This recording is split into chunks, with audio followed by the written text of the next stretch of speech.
Hello, everyone. So welcome to the first video for week 3 or our third full week, I guess like week 3.5, video 8. And so first, this is going to start with section 1.7. And so I'm lecturing from, again, on the yellow pad, but from the PDF notes for sections 1.7 and 1.8. So see attached PDF for the questions or the examples. And again, I'm going to use this yellow pad because there's a lot more I want to say here in terms of exposition than are in the actual notes. So I can flesh things out a bit more, give you some context, and then I'll work through the examples that are in the notes as well. Okay, so we're going to start with talking a little bit more about derivatives. And the good news is now that we've done all this kind of very hard technical work about derivative rules like power rule, sum rule, product rule, quotient rule, chain rule, all this hard stuff, and maybe a bit boring at times stuff, calculations, we now have the toolbox to be able to start doing some applications, to be able to understand the derivative in different contexts. And so that's what I want to get into now. We'll still need a little more practice with some mechanics in this video, but we'll start to broaden our understanding of the derivative bit this week than we have in the previous couple of weeks. So the good news is by the videos for the end of this week, we'll be doing a little bit more applications. And so hopefully it'll be a little more interesting. You might find it more interesting. Okay, so just recall, so what is the derivative? Let's just always recall this central idea of this section of the class. So we have y equals f of x, right? A function.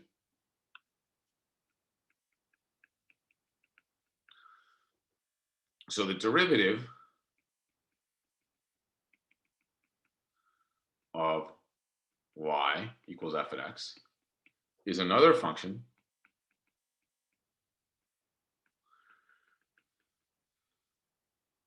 of y prime equals f prime of x, or we can write this as dd x f of x. And some people will also write this as dy dx. Okay, like it looks like a little quotient notation, and that's to encompass the idea, contain the idea that this is like a slope at a given point, a slope to the curve at a given point. So let me remind you that's what the meaning of the derivative actually is, right? So geometrically, the derivative is the function of slopes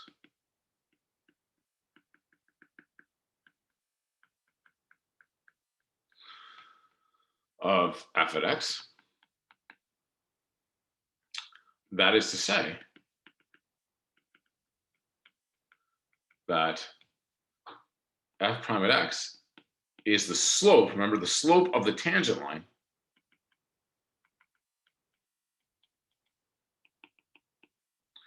to the graph of f at the point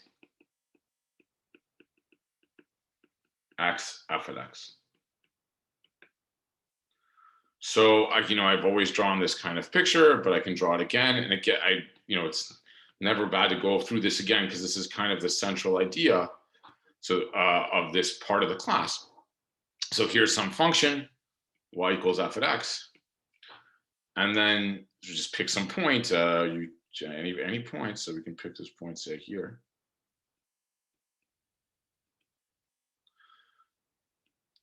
And this would be a point x f of x. You can blow the picture up a bit.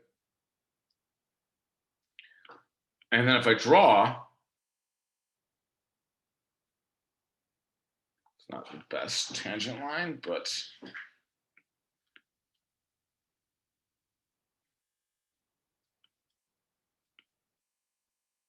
there we go. That's pretty good. All right. Then the value f prime at x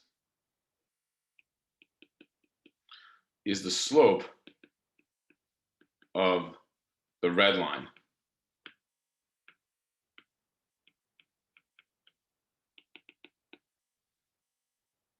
I.e. tangent line. at x fx. Okay, so now I'm going to ask a question, and we kind of know the answer to this already from some of the discussion we had a few weeks ago when we first started talking about derivatives, but what's so special about the variable x?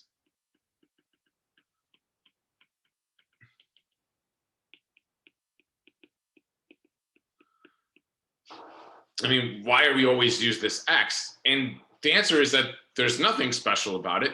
We can take this derivative idea and compute derivatives for functions of any independent variable, right? And we saw this when we talked about the position versus time graph very early on in the class when I first introduced this idea of a tangent line.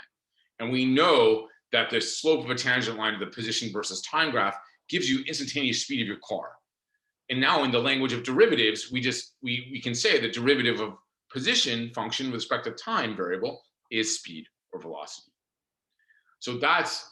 So we can apply this notion to other functions of any independent variable. And then later in this week, we'll talk about like variables where x is the quantity of materials you produce at a company or a factory. And we can talk about a function as a variable, a function of population. You know, we can look at population growth and other applications for other variables. We don't have to use some abstract x all the time. The theory isn't married to that in any sense. So answer, nothing. We can define derivatives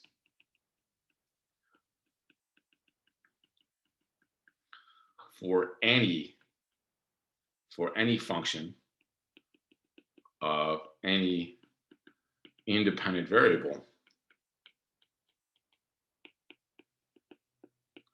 say t equals time, p equals population, capital T equals temperature, etc. In fact, and like what I was saying a minute ago, in fact, we already considered the position versus time function, the position versus time graph of a moving car back a couple of weeks ago.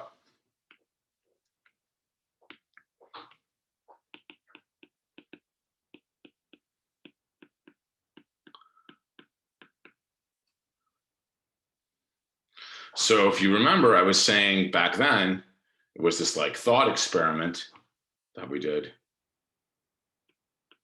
So we had t, s of t, so s of t was,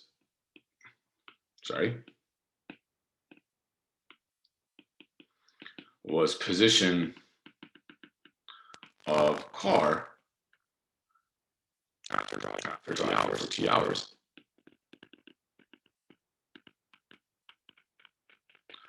And we kind of reasoned that, say, if we were driving to New Orleans, we'd kind of start off, maybe get in the car, start the car slowly, get on the highway, hit some traffic, speed up again, and then eventually get to New Orleans. And say like, hopefully 2.5 hours. And what we reasoned then was the slope of the tangent line to the graph at a point, any point, say it's this point t, that the slope of that tangent line was exactly what your speedometer read in the car at that particular moment in time, right? That's what we did. Well, that's what we reasoned through back then. So in this case, right, the slope of tangent line to curve or to graph of s of t versus t is exactly instantaneous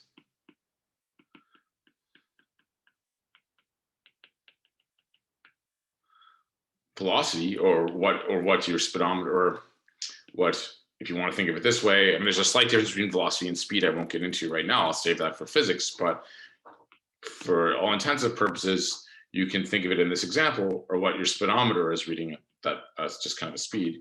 So it's what your speedometer is reading at that time.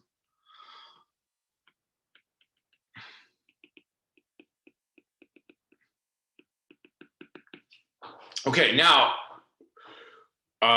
we have, at the time we talked about this, we were just talking about slopes of lines. We didn't have the language of derivatives. We didn't know how to compute derivatives.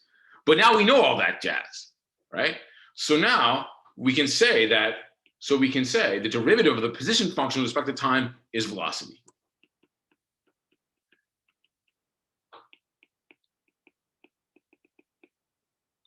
S prime of t, which is sometimes written as ds dt, is the velocity of the car.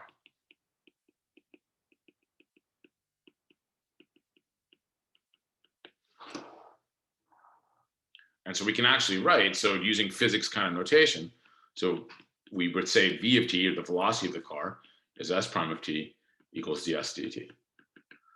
So the function of slopes to the position, to the position versus time graph is, that function of slopes is the velocity function. It is exactly what the speedometer is saying in this example as you drive to New Orleans.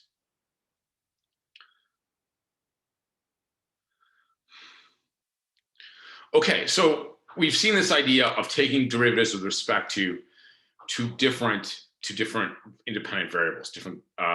We can think of, here we have time as a variable rather than some abstract x. Now this example is nice because it illustrates what you can keep doing with derivatives. So we took the derivative of the position, we got the velocity, right? Now we have that, so velocity is another function, right? So at any point t, right? So you can think of this v of t as a new function. So note, right? V of t is a new function, right? So v of t is speed of car at time t. So you just input the t, and it gives you the speed, the reading of the speedometer, right? Now, so we have a function, we can start again. We have this function, we can take the velocity function and we can differentiate it, right? And we can, if we're doing the right thing, this should have some meaning, some important meaning, and it does.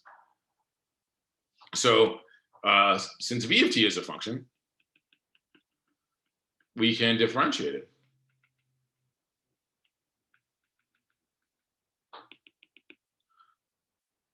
So we can consider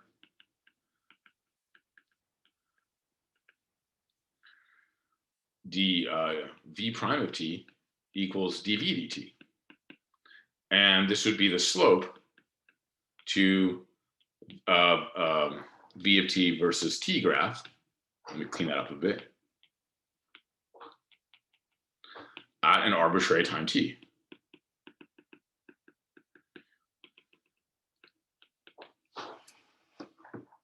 Now, it depends on your physics background about what, maybe the meaning of this may not be super obvious unless you've done a decent amount of physics, but let's think through it using the idea also that the derivative is a rate of change, which we've talked about and we will explore more this coming week.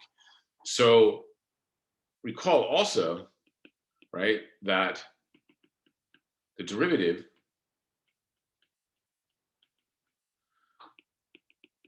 gives us the instantaneous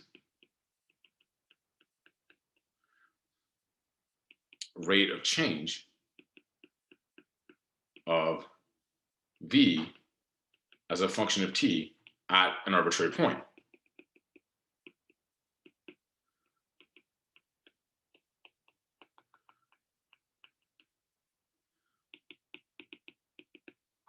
All right? So if we think of it that way, and we saw this position a couple of weeks ago, the rate of change of position is just the velocity, it's just the speed. And that's why we had the slope of the tangent line being the speed of the car.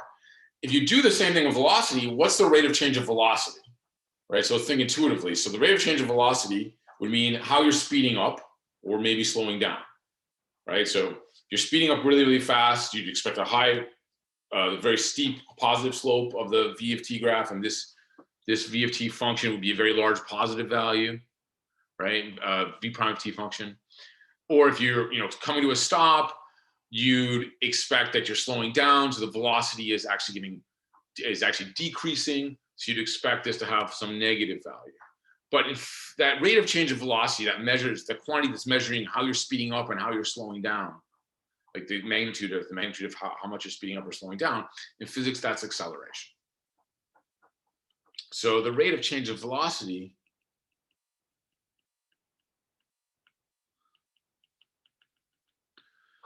with respect to time is, in physics, what we call the acceleration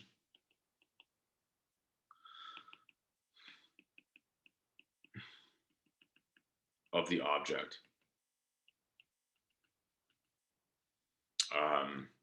that you're observing. So, and is denoted by A of t. And now, so what did we just say? So the acceleration then is the derivative of a velocity, which we write as v prime or dv dt in this other notation. Right? Now, it's very important in these kind of, you're working with these things, to remember like the chain of derivatives. Like what, we started with, what did we start with? We started with position. We took the derivative of position, we got velocity. We took the derivative of velocity, we got acceleration. But we should remember that acceleration function came from taking the position function and differentiating it twice. Because this sequence of taking rates of change is very, very important in applications and trying to solve problems involving rates of change, as we'll see later on. So, but v of t was the derivative of position, right? So we see, I guess we're seeing it right now, it's present tense, that we obtain acceleration of the car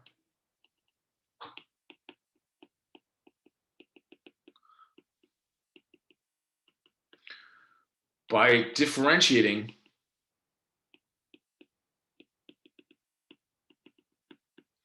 the position function twice.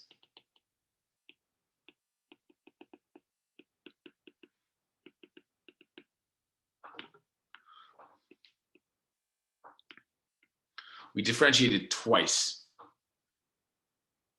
So in other words, so we say as that acceleration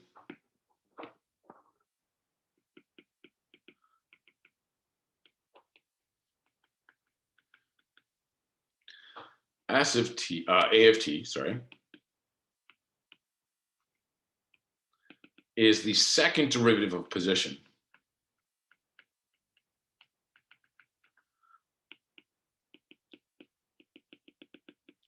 And we write that A of t is S double prime of t, or is d squared dt squared S of t in the other notation.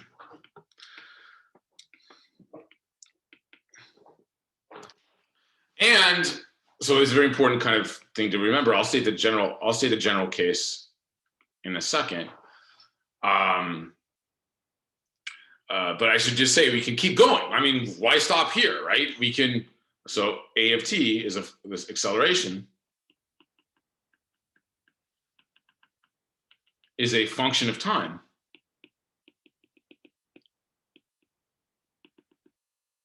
So we can differentiate it again.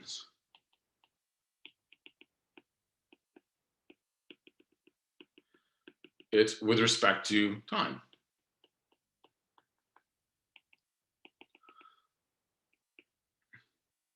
So you'd have A prime of t, and this would be the third derivative of position, right? Because you've taken, to get to this A prime of t, right? You've taken the position function and differentiated 3 times in succession.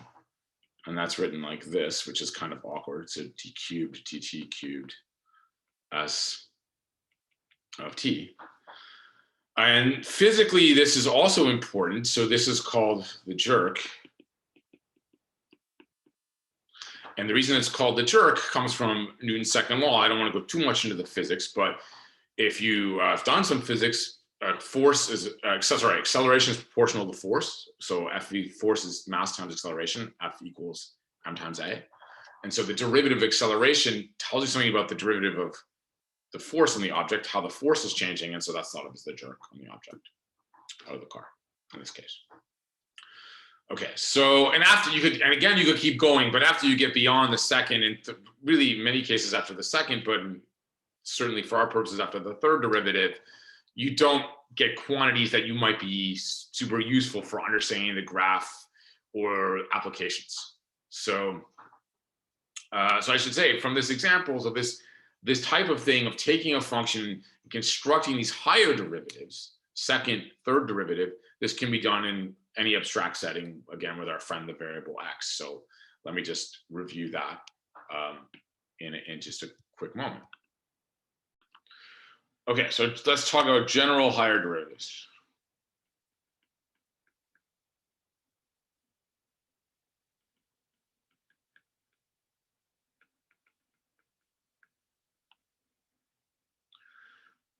Given an arbitrary function,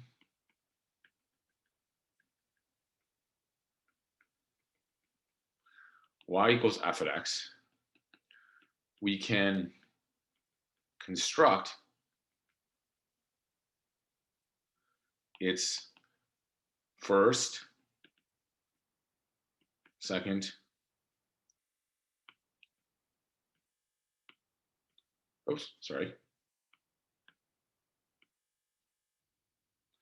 and third derivatives.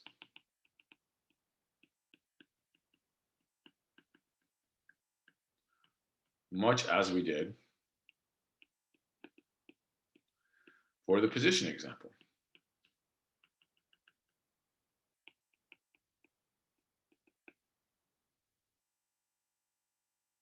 So there's a table in the notes, and let me kind of try to reproduce that here. I'll do something a little bit different, but well, I'll do more or less the same thing, but I might use a slightly different terminology for some things. But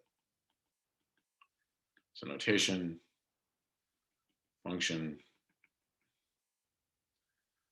first deriv, so I won't write derivative, second, and then the third one.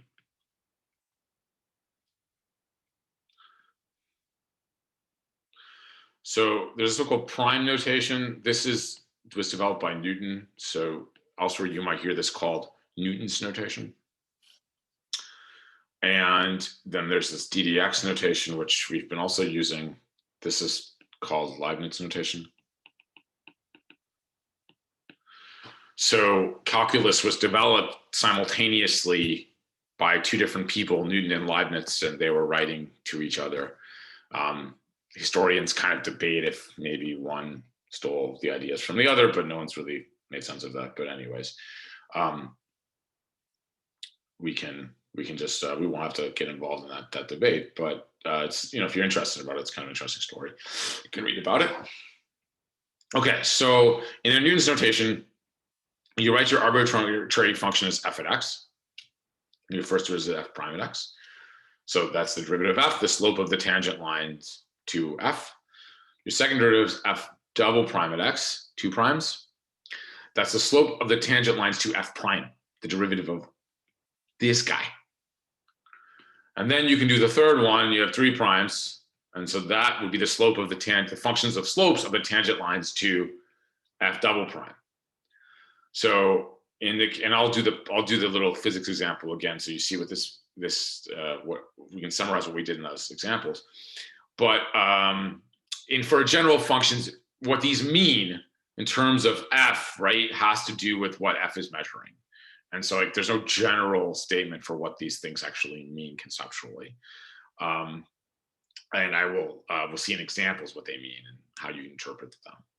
So in this case, in the Leibniz notation, right, you have the function is denoted by y. And so the first derivative is dy dx. The second is d squared y dx squared.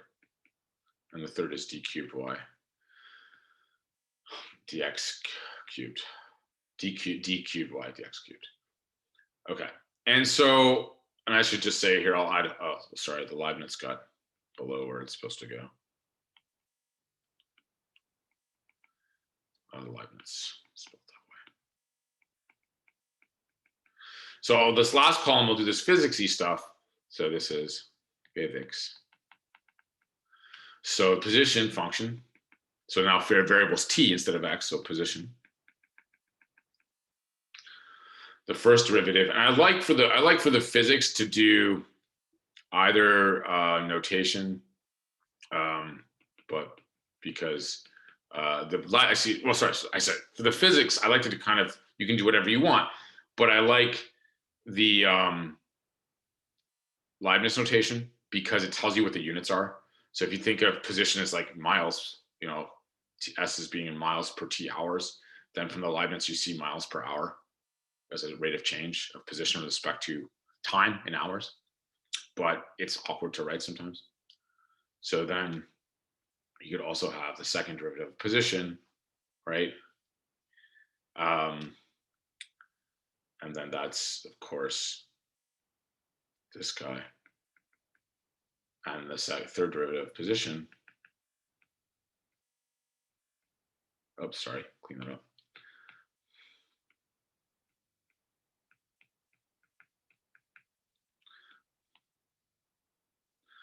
And the meaning of this is, well, position, velocity, and this is acceleration, and this is jerk. So those are like, you know, so the first two rows of this table, we have this abstract mumbo jumbo that you can do for any function. And the second two rows is kind of a different table. It's a physics table in some sense. And it gives you some concrete ideas of what these things mean in one particular example. So something to kind of visualize, keep in your head as to what these actually mean in an example. Okay. So I should just say there's, like I said, I like the Leibniz notation in the physics case because it tells me something about units, but there is a danger for kind of understanding it. So I want to just mention that. So danger with Leibniz notation.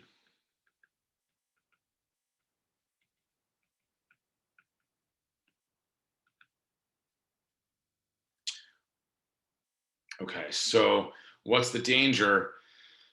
So there's a bunch of dangers. So dy dx, which is the derivative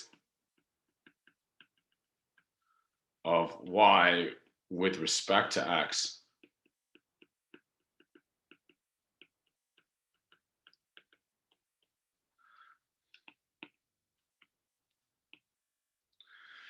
is not, oh, sorry, messy, is not the quotient of quantity dy by quantity dx. Okay, so you cannot treat this as a quotient of dy by dx. So that's, I mean, intuitively, it's a slope. So you think of it as like rise over run instantaneously. That's what the little d's are for. But you cannot manipulate it like you would a fraction a over b, right? So you have to kind of remember that this is like a standard notation to conceptualize a slope, but it's not really dy divided by dx. Okay, so like don't do things like, for now, dy dx times dx equals dy. Okay, no. Okay, the other thing, and this is an issue with the higher derivatives. Sometimes people call these higher order derivatives.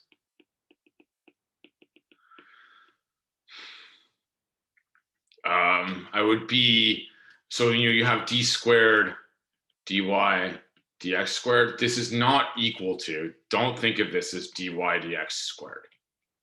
And this is very confusing as a student, I think. I mean, it was kind of confusing for me when I first saw this, of why this notation here has this squares in it when it's not really what we think is a square. So I should explain. So the notation d squared dy dx squared comes from applying the operation of differentiation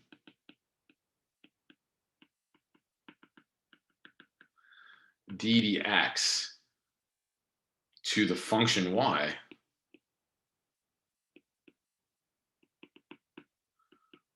equals, say, y as a function of x twice. So that's how to think about it. So you start with y, you apply this differentiation operation to produce your new function, dy dx, the derivative function. Then you apply that operation again to produce the derivative of the derivative, or the second derivative of y. And when you apply this again, so you think of d dx applied to dy dx being d squared y dx squared. So that's where it comes from. That's where that notation comes from. You think of it as applying the operation of differentiation twice. You think of the operation as differentiation as being encoded as d dx, this kind of take the derivative with respect to x operator. And so that's and for the third derivative, you'd go one more time if you like. So if we want to do the third, you would take, dy, the second derivative, you apply d dx, and you get this.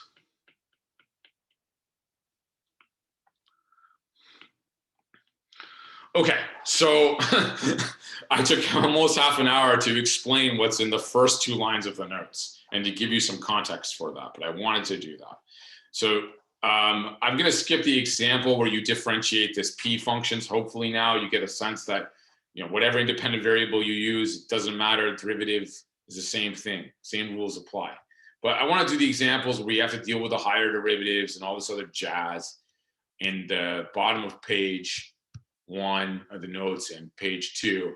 And then I'll stop as we get to how to use the derivative in applications, and we'll save that for the next video. Okay, so finally, examples. So we've thought of the pitfalls, we've seen some context for what these things are, and now we can move on. So it needs a new crisp page here, virtual page. Okay, so find and evaluate the first, second, and third derivatives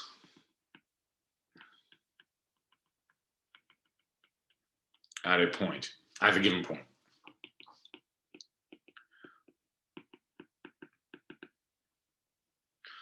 So 1. So for f of x, we're going to stick with an abstract example first, is x cubed plus 2x minus 11 at x equals 1. And I'm just going to I'll use the Newton notation. I mean, maybe in the next one, we'll use Leibniz notation. So we can get a feel of Leibniz notation. But for now, we'll just use this prime and Newton notation. So the first derivative from the sum and power rules, right? You get derivative x cubed is 3x squared, derivative of 2x is plus 2, and the derivative of minus 11, minus 11 is a constant, is 0. So that's the first derivative. Now we evaluate it at at 1, thankfully, not 11. So f prime at 1 equals 3 times 1 squared plus 2 is 5. The second derivative, we differentiate now this guy. We get 6x, right, from the constant multiple and power rule, and the derivative of 2 is 0. So the evaluation at 1 is nice, it's just 6. And I guess we want to do a third just for fun. So the third one is super easy, right? Derivative of 6x. 6x is a line of slope 6. If you want to go back to basics, so you just use the sum and power rule again. The constant multiple and power rule. Derivative is 6.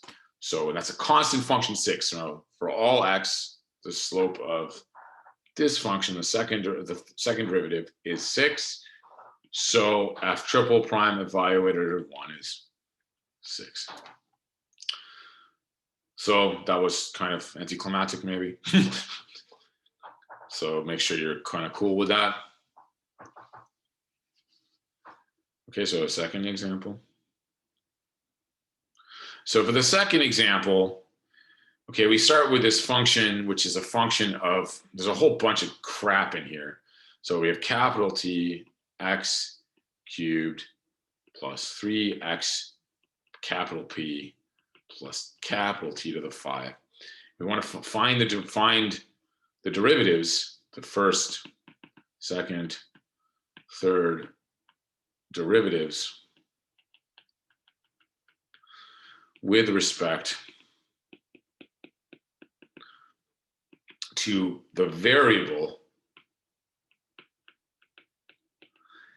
capital T at capital T equals -1. Okay, so now when you're doing this, mentally, this is a bit of a challenge. So you have to think of the x, anything involving the x and the capital P, as you have to treat that as you would treat a constant. So this is an important bit of distinction.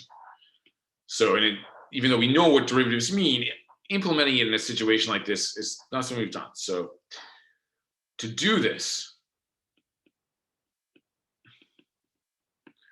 we have to think of